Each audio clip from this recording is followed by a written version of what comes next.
This is the Shoulda Bet More podcast, presented by Goal Boys Network. Here's your host, Will Hill. Welcome to the Shoulda Bet More podcast, presented by Gold Boys. Coming up on the show, Gil Alexander of A Numbers Game will join us. We will go over opening day, the Sweet 16, get a little bit into everything here with Gilly. A fun day as I will get into all the baseball here. I'll start with the baseball. I'll try to save my tirade on the schedule and this ridiculous schedule by Major League Baseball, and I'll just save that and try not to get too worked up. I'm trying to be more positive. I'll start with the positive, and that was the games were fun. The games were enjoyable. It was not only just nice to have it back. The games were fun. They were competitive. It was very difficult as I last about 30 seconds here trying to stay positive, trying to stay away from the schedule. They stacked the games way too much on top of each other. It's not just the fact that noon Eastern, 1 Eastern, you have a game, 3 o'clock, 4 o'clock. It was all the games. Yankees, Brewers started at 3.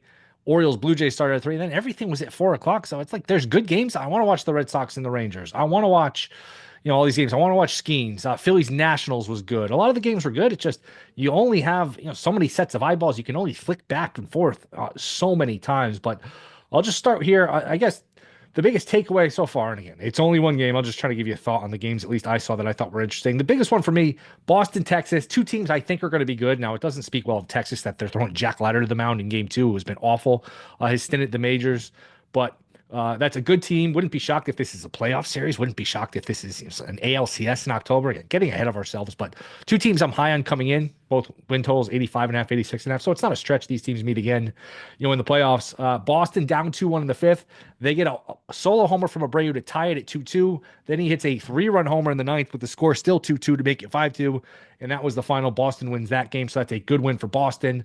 Baltimore jumped all over Toronto. I was surprised to see Barrios be the ace of Toronto. Gossman's better than him. Barrios has just been underwhelming his home career. Didn't watch much of that. Don't have much to say that. Baltimore scored 1 million runs. They go again on Friday with Charlie Morton making his first start for Baltimore against Gossman, who I mentioned. Yankees and Brewers, watched a good chunk of this. First of all, I really, really enjoyed having Girardi on the call. First of all, second of all, having Buck instead of Michael Kay was a welcomed addition. It's only one game. It was an ESPN special, but Buck and Girardi was a great combo. Buck doesn't annoy me like Kay does. Buck is outstanding. I know some people don't like him much. I don't really understand sometimes. I think people are just used to their hometown announcers, and their hometown announcers are usually biased, and Buck is down the middle, so they think he's against their team, whatever. Buck's really good, and Girardi's fantastic. He points out things you don't recognize. He's pointing out things about the stadium, Yankee Stadium, with the winds, and it blows certain ways. I mean, Girardi just has a million different insights. More of a sense of humor. I know he kind of wore out his welcome with the Yankees and again with the Phillies, but he is a tremendous baseball mind, and I really enjoy listening to him. Wells hits a homer. Volpe hits a homer, both kind of wind-blown homers. And this umpire, again, I watched a lot of this. This umpire was like a high school umpire. Everything was a strike. Some of the pitches he called the judge, and it was both ways. Yankees got some calls. It was just very, very pitcher-friendly, both ways. Really kind of an embarrassing strike. So Marvin Hudson was the umpire. Just did an awful, awful job. Anyway, it's 4-1 Yankees in the 9th. Brewers load the bases, and Terang on a full count for Milwaukee swung at ball 4, not one, but 2 times. Now, granted, the whole plate umpire on one of them, it was close enough where 90% of umpires wouldn't have called it, but this guy today might have rung him up. I get why he swung. The other one was clearly ball up. Again, easier sitting on the couch than when you're at bat. That would have made it 4-2 and still been bases loaded, nobody out, and then who knows. But Williams threw some great changeups, threw a great one to Churio, got out of it, eventually struck out Yelich to end the game. I was thinking in the back of my head, I'm sure Williams will be fine. He's a tremendous closer. But anytime you give up a devastating homer, and that was a devastating homer to Alonso last October, where you're about to move on to the next round, and it ends up causing your elimination, you wonder if they just ever get back on track mentally. It's just such a shock to the system, almost like a kicker in football missing a big kick to lose a playoff game or something. There's a lot of similarities between kickers and closers. This is in the back of my mind, so keep that in mind. Keep an eye on that if you're the Yankees. But good win for the Yankees. They hold on, survive. You can't take too much from Rodon's performance because, again, he was getting so much help from the umpire. Just it became laughable at some point. Gore, 13 strikeouts for the Nationals. But as soon as he came out of the game, all hell broke loose. Ended up being 3-1 Philly. Nats rally back and tie it 3-3. Philly scores a bunch of runs in the 10th to win it 7-3. Watched a good chunk of that. And I know people were looking at Gore. Gore, I think, was 50-1 to have the most strikeouts on opening day. And people are starting to think 80, I think 80-1 for Cy Young. Similar numbers for most strikeouts. It's one game. You don't want to overreact, but you also don't want to underreact and say, you know what, if you can string a few of these together, all of a sudden it's 20-1. And you were saying, oh, I didn't want to overreact, but I missed the 80-1. Now it's 20 or 30-1. So that's one to look at too. Gore, if he can put it together, he's always had the stuff. It's just he throws a million pitches, he walks a bunch of guys, and keep an eye on that in terms of Gore if he can break out. I think Nationals could be better than people think. The problem is that division. You got Philly, you got the Mets, you got the Braves. Speaking of the Mets, Holmes got hit pretty hard, was a little erratic from what I watched. They had their chances in the 8th where they brought Nimmo to the plate after 3 straight walks, down 3-0. Nimmo lines out, and then Soto comes to the plate, 2 on, 2 out, down 3-1. He's the go-ahead run, and Hader gets him with a nasty slider on a full count pitch. Looked like he had just missed the pitch before, and then Hader gets him to chase down and away, but it was, if you watch the replay, I mean, he just started in a perfect spot where it starts out right around what looks like a fastball on the outside corner, then just dives away. So it was a really good pitcher's pitch. Soto, usually great command of the strike zone, chases that one, just a quality pitch from Hader. So the Astros win, and Holmes was not great in this game. Wouldn't take too much from that either way. Cincy, San Francisco, same old thing for Cincy. They blow a late game, a late lead. Did this a million times last year. They are allergic to winning sometimes. They really are. Giants hadn't done much all game. They are up late. They win 6-4. San Diego beat Atlanta 7-4. Didn't see much of that. The White Sox, the Chicago White Sox.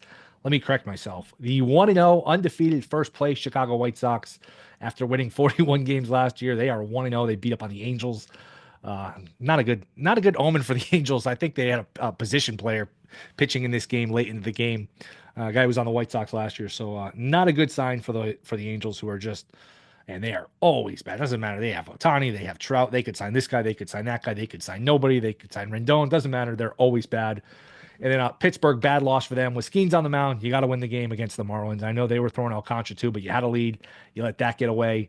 I noticed that was a bad one for the Pirates, who Jones is hurt. If you're not going to win, the Skeens starts. Their lineup is shaky. I don't know why they continue to use Bednar in big spots. I really don't. Today, no inning pitch. He gets the loss. 2 hits, a run, an earned run, a walk. He was awful for them at the end of last year, and he's awful again in this game. So Marlins win that game 1-0. As far as the games Friday, let's see here. We've got only 9 games. We've got one day game. That is 4 o'clock Eastern, Rays, Rockies. I know you want to leave Friday open in case there's rain and April's bad weather. Boy, you got to do better than Friday. People get off work and they want to watch baseball. The game's on during the day. I remember last year, this time, second day of the season was Good Friday. They had no games on during the day except for like one makeup game. So you get Rockies and Rays. Pepio laying 205 there. Rays home. Rays a big favorite. Orioles and Blue Jays, I mentioned. Jays actually the favorite there, minus 130. More Pirates and Marlins. Red Sox Rangers, a good game. Mentioned Leiter on the mound. Red Sox a minus 122 favorite. Mets Astros, that's a good one. So you got plenty of baseball. You got 9 games. You got the 4 Sweet 16 games, and I'll get to the Sweet 16 in a minute. As I'm recording this, 2 games are in the book and 2 more coming up. We'll discuss more of the college with Gill. Not much to say, at least so far. 2 more blowouts and the chalk advances. So more of the same in terms of the tournament. Absolutely more of the same. And you get A's, Mariners, Cubs, Diamondbacks. So the games are decent. Braves, Padres, decent game. Another game I meant to mention from Thursday. A lot of people like to play Scooble in the first 5 innings when the Tigers pitch, just because you don't have to worry about the bullpen. You don't have to worry about the lineup. And sometimes, like when you're playing a team like the Dodgers, you can get plus a half a run. Well, if you took the plus a half a run with Scooble, you're not only are you tied where, hey, a tie is win, you're winning. You're up 2 games. You're up 2-1 in the 5th, 2 out, a man on, a walk, and then Hernandez hits a 3-run homer to beat you if you had School plus the half a run in the first 5. If you had the money line in the first 5, that's a tough one, but that is baseball. That is baseball, and that's betting baseball. Bad umpire calls, bad beats in terms of that, where you think you had it and you don't. That is, it feels good to be back. And one thing I noticed too, before I get to the basketball, it is weird to watch even just a little of spring training where you have the challenge system, and now we have to go back to bad calls. You see hitters all day One guy got checked out, called out on a check swing. I think it was in the Yankee Brewer game. He immediately starts tapping the helmet, which is the signal for a challenge. A couple other times they're tapping the helmet. These guys are frustrated. Hey, all spring we got the calls right, and now we're going to go back to getting the calls wrong. This is not a system. This current system with the human umpires calling balls and strikes. This is not going to be a system that lasts long. They're going to have to get the robot umps in. I think they can do it as soon as next year. Off the check. That is one where you got to get this fixed. I mean, these calls are so egregious sometimes, and it's so quick. It's so easy to fix. So uh, sooner rather than later, we will have the robot umpires and the challenge system, which I think I wasn't in love with it at first, but I wasn't in love with a lot of this stuff at first until you see it. Like I didn't love the idea of a pitch clock. I didn't love the idea of challenges, but this stuff is so quick. The technology is so good that why are you going to call us? Why are we going to live with a strike 6, 8 inches outside in a big spot? You know what? Get the call right. These umps, I understand some of them are great, but you can't defend them in terms of, okay, these guys throw so hard, everything moves so much, and the help is there. Give them the help. So that is just a matter of time. As far as the basketball, we'll get to Gil here and get his thoughts on the Sweet 16 games Thursday, and then look ahead to Friday. BYU just got run out of the building. Bama scored 1,000,000 points. BYU was in it early. I was up like 11-6 or so. All right, here we go. Maybe they're long for this game. Bama just stormed past them. Bama's up 11 going into half, and BYU had a couple chances. BYU had a couple chances, got it to 7, got it to 8. One time they hit a 3, cut it to 8. Immediately, the kid that hit the 3 got a technical. Right back up to 10. Stupid play. Stupid play. Another time they had a 8. Bama missed the 3, but they got an offensive rebound, hit another 3 at 11. Then the closest BYU got in the second half was 7. Again, Bama comes right down before you can blink on a 3, back up to 10. BYU tries to hit a home run pass, throw it out of bounds. Bama scores again. It's 12. And once you get down 10, 12, 13, 14 points to Bama, they just score too much. You can't keep up because you're not going to stop them the 5, 6 times you need. You're not going to get 5 or 6 straight stops in order to tie the game. Plus, you're not going to score every time yourself. So the math just doesn't work. They're going to bang a 3 every 2 or 3 times. So Bama just runs them out of the building. Game goes way over. As far as Florida, Florida was sloppy in this game. They certainly gave Maryland their opportunities to as 113-88 was the final. My goodness, just a ton of points here, 201 points. I thought the winner would be in the 90s. 201 here. Bama, we mentioned when they get a team that can run and gun with them, they can certainly do their part, and these scores can get out of hand. And this one did get out of hand. Maryland had their chances against Florida. It's just they couldn't capitalize. 87-71. Not much to say. The favorites continue to win. The favorites in a lot of situations continue to cover, and not just cover pretty easily. I mean, you could have turned this game off. 10 minutes to go. You didn't miss much. Same thing, Bama, BYU, 10 minutes to go, and the game's pretty much over. So hopefully these later games, which we'll discuss with Gill next, hopefully they provide a little more drama. Duke and Zona, and then Texas Tech, Arkansas. One of these days we're going to sit here and we're going to get a tournament, a day of these tournament games. Wow, what a classic this was. 2 great games or an all-time game. It hasn't happened yet. UConn, Florida was okay. Colorado State, Maryland was pretty good. But we're up to 50-something games in this tournament now. And it's been kind of a dud. So a lot of chalk. Maybe it's setting up for the better teams are still around. So maybe we'll get some really good, really high-level games still to come. But been pretty disappointing. I always like the first 4 days of the tournament more than the second weekend anyway, where you get the volume of the games, the upsets, the Cinderellas. It's a year where it didn't happen. And to be honest, I would say I'm split between opening day and the Sweet 16, maybe even slightly more to the Sweet 16, just because I love the tournament so much. This year, I was much more excited about the baseball than I was the tournament, because the tournament has just been so blah, so boring, so predictable. And we've had more of it, at least through 2 games here on Thursday. And we'll get to the last 2 here with Gil in a minute. We'll get his thoughts on opening day, maybe talk a little White Lotus, see what Gilly has on his mind. That is next. This Shoulda Bet More podcast. All right, we are back. Shoulda Bet More podcast. The tournament has finally started. 52 games in, and we finally get a classic. It was looking like another ho-hum night, another night where not a lot of action, but we got a great game. Texas Tech advances. To discuss it all, the great Gil Alexander. A numbers game, VEASAN. Gilly, we finally got one, man. It's been a while. How's it going? Thanks for coming. Thank you for having me, Will. We did finally get one. It kind of came out of nowhere, too. Arkansas up 15 with 10 minutes left. Then again up 13 with under 5 minutes left. And I was in a sports book watching it, so I didn't really get the audio. So I'm curious if they made a big deal about this. But when Texas Tech had cut it to three, and then Arkansas hit a three, or I don't know if it was three the hard way or a three from behind the arc. I think it was the latter. And they go up six, and then they had the ball again, and Jonell Davis gets tied up, and it felt like it was a split second tie up. Yes. Did they make a big deal about that? Not from what I can remember. And Van Gundy was doing the game with, I think, Dan Bonner and Harlan. And Van Gundy is usually on every little detail, just like Jeff was. From the coaching aspect, who's a good foul shooter? He's about as well prepped and as good on these games as anyone. And he did not make a big deal. And I had the same exact takeaway. That was a very, very quick whistle. I think it's like he got, a brief hand or two on the ball. Oh, tie up. Usually they make you wrestle for it. Then eventually they kind Yes. of begrudgingly blow the whistle when they have to. That was an extremely quick whistle. Couldn't agree more. Will, that kind of cost them the game in the end because that's possession arrow Texas Tech, and that changes everything at that point. They hit the three right after that to cut it back to three, and the rest is history.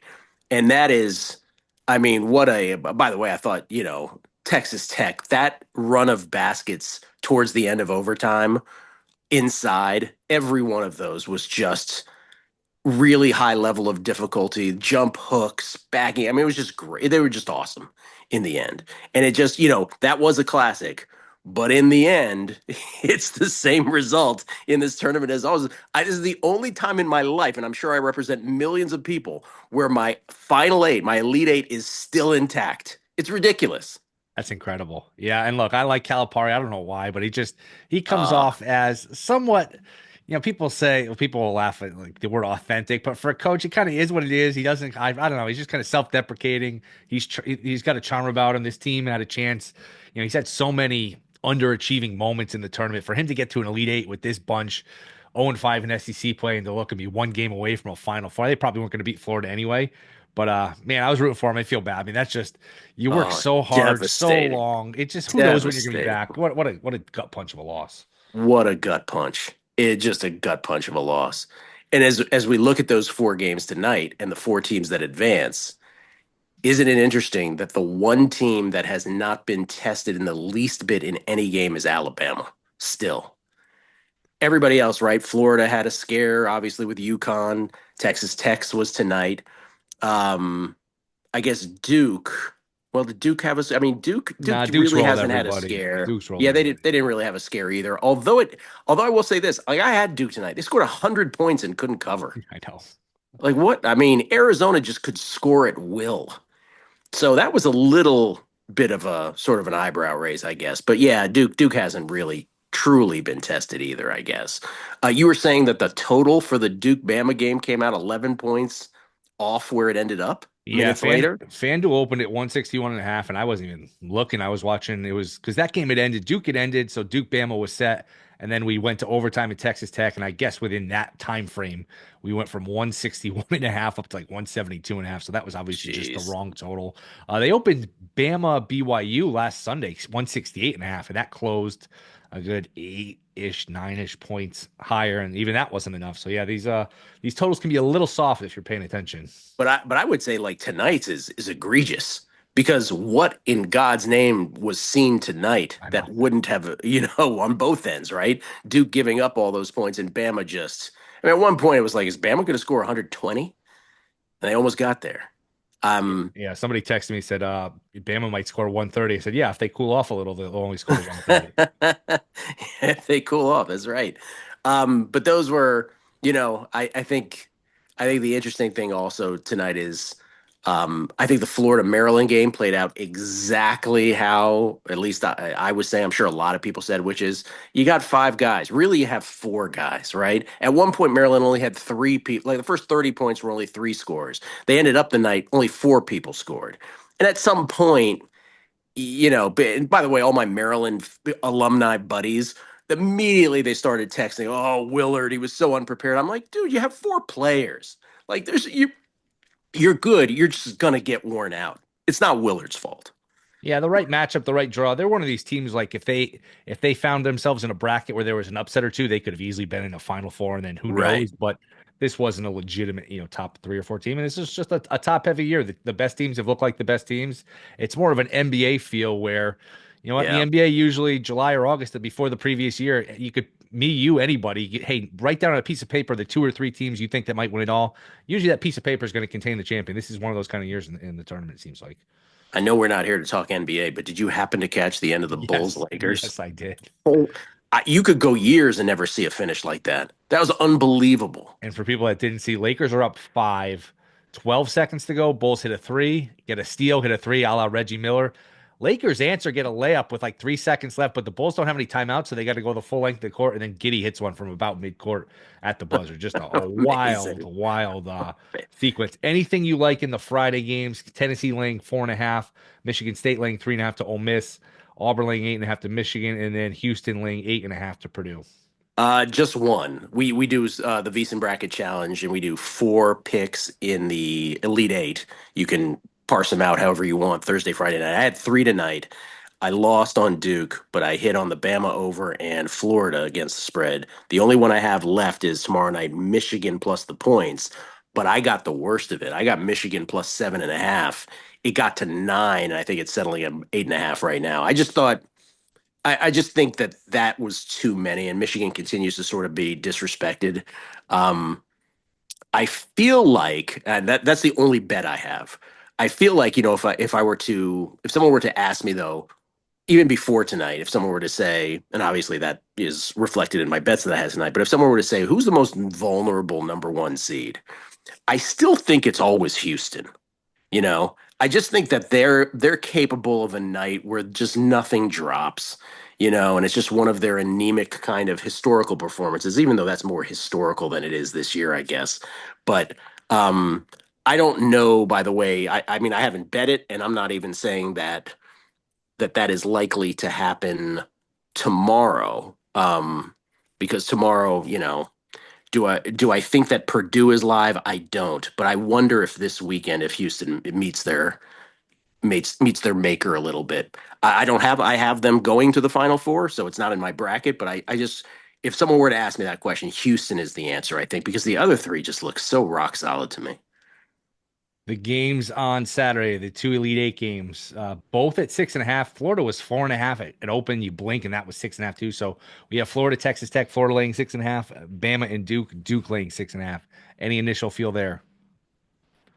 I would not lay points against Bama just because. Yes, could Duke win by double digits? I suppose there's a scenario, but I would never get in front of like a Bama offensive.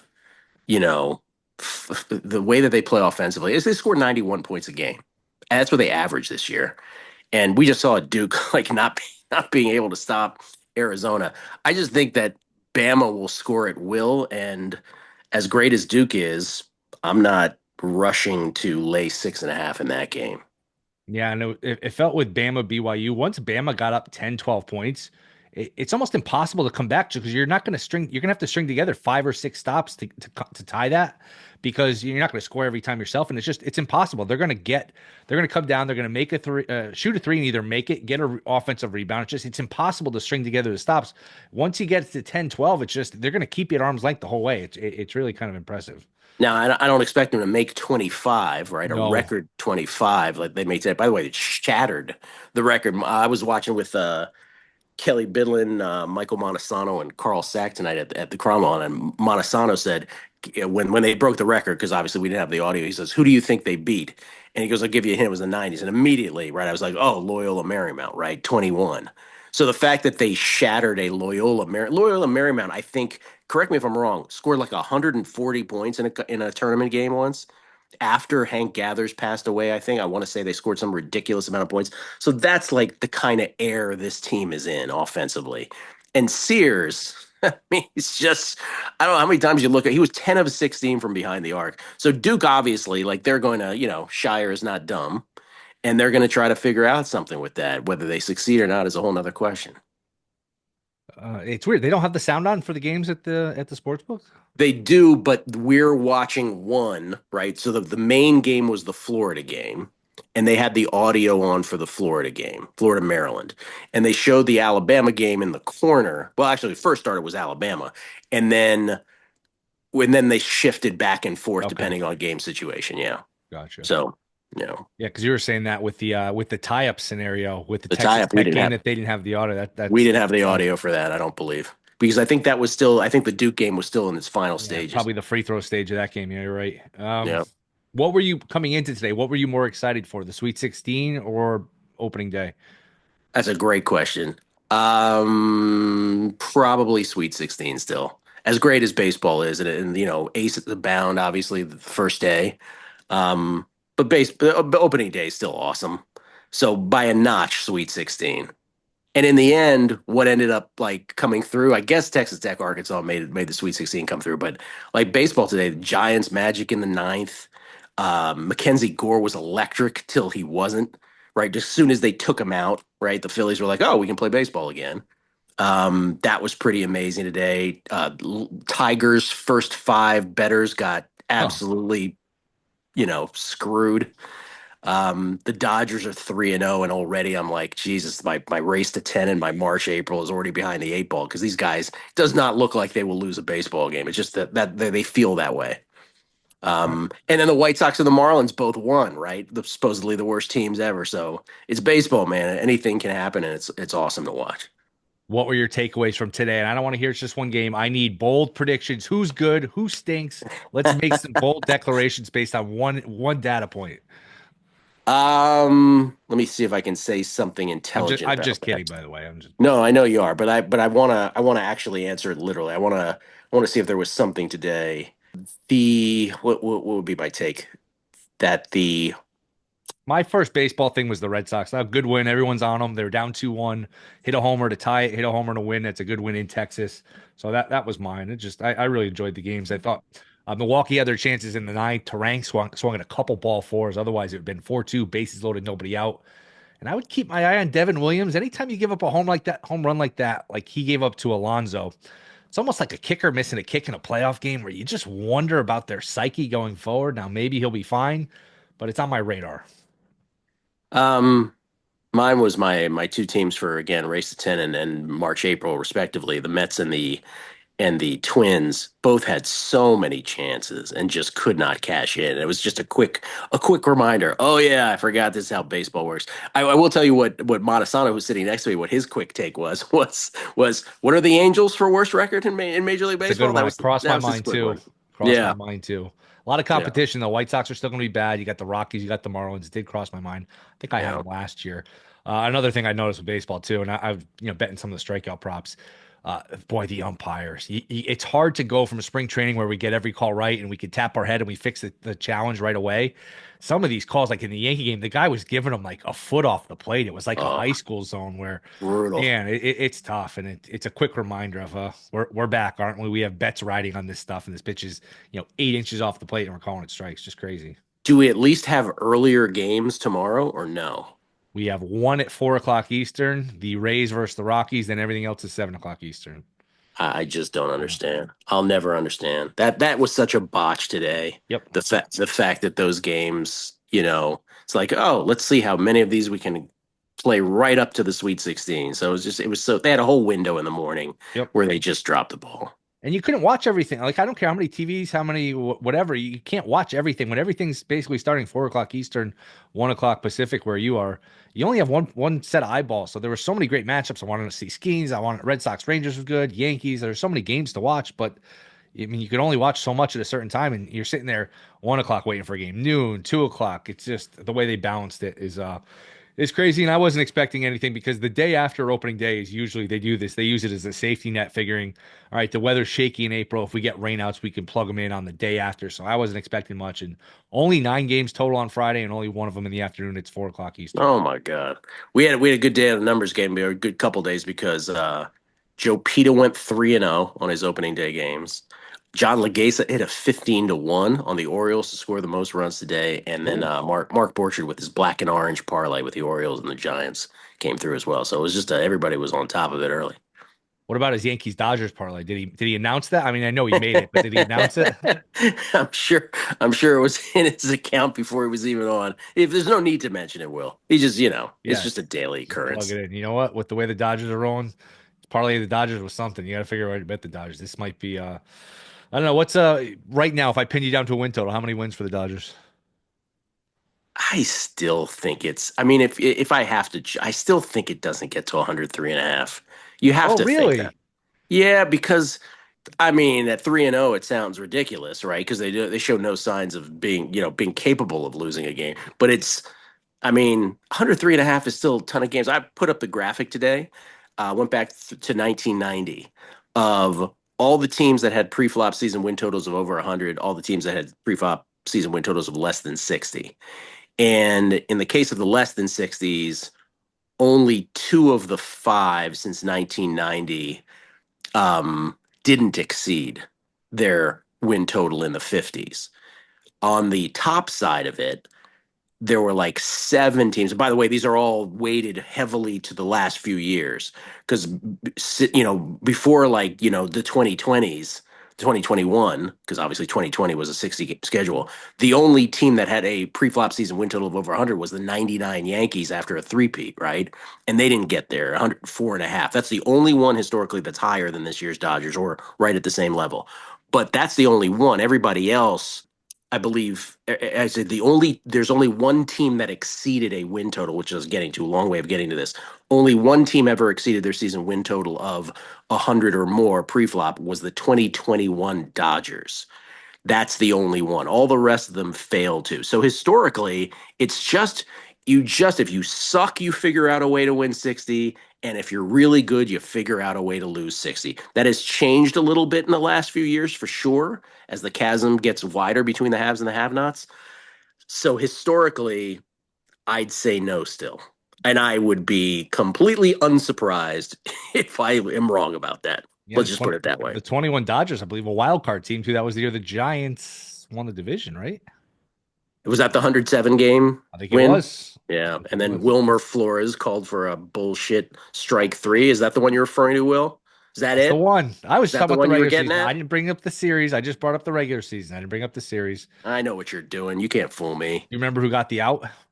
Max Scherzer to Wilmer Yeah. Flores. Yeah. Yep. Yeah. Well, and Scherzer had Legendary, nothing. legendary Dodger Max Scherzer. Yeah, Scherzer had nothing too, by the way. And Flores had the best batting average on 1-2 counts in the entire majors that year too. So that was just such a screw job. Anyway, don't get me started. All right, I'll let you go. I know you got to get up early, but last before we go, and then mini spoilers possible. Do you have any White Lotus predictions, takeaways Oh, so far? this is the best question of the night.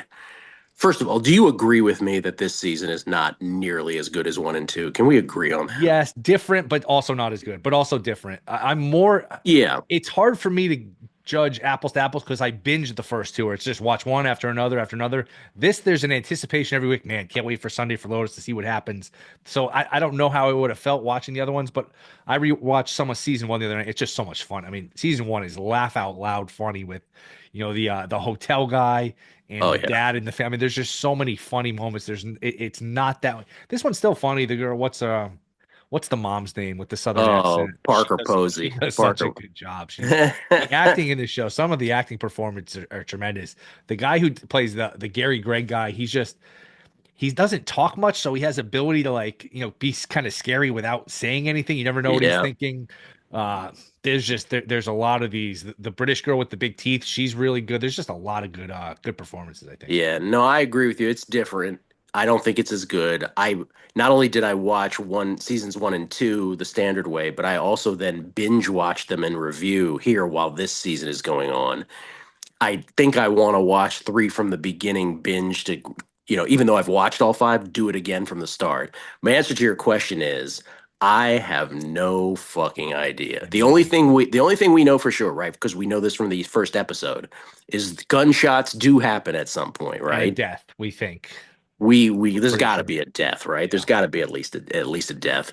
Who would But the I odds don't. be? Who would be the favorite? Odds wise, odds to die. I don't Was even it know where you? to start.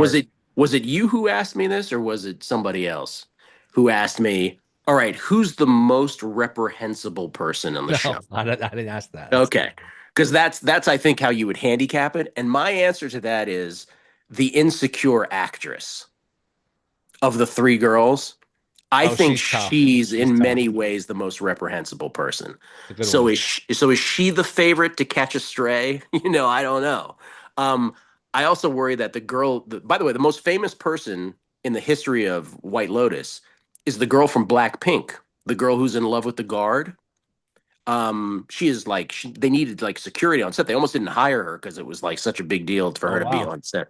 I wonder if someone like that, she is either going to get sadly killed or she's in on something Yeah. horrible.